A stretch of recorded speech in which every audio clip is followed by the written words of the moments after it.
गोव्याच्या राजकारणातील ज्येष्ठ नेते, माजी मुख्यमंत्री आणि विद्यमान कृषी मंत्री रवी नाईक यांचे निधन झाले आहे. मिश्किल, दिलखुलास, धडाडीचे निर्णय घेणारे नेतृत्व म्हणून त्यांची ओळख होती. नगरसेवक, खासदार, आमदार ते मुख्यमंत्री आणि विविध मंत्रिपदं अशी त्यांची कारकीर्द होती. रवी नाईक यांनी 1990 मध्ये गृह खात्याची जबाबदारी स्वीकारली.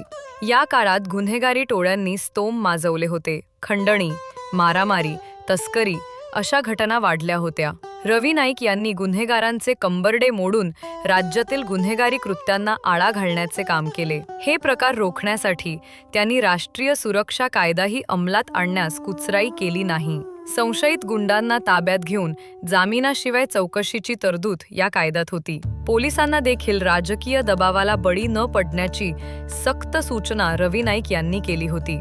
वृत्तपत्रात झळकणाऱ्या वृत्तांपेक्षा कारवाईचा दीर्घकाळ परिणाम दिसून यायला हवा असा त्यांचा पवित्रा होता. पोलिसांनी खात्यातील वरिष्ठांच्या सूचनांचे पालन करून कायद्यानुसार निपक्षपणे कारवाई करावी अशी त्यांची भूमिका होती.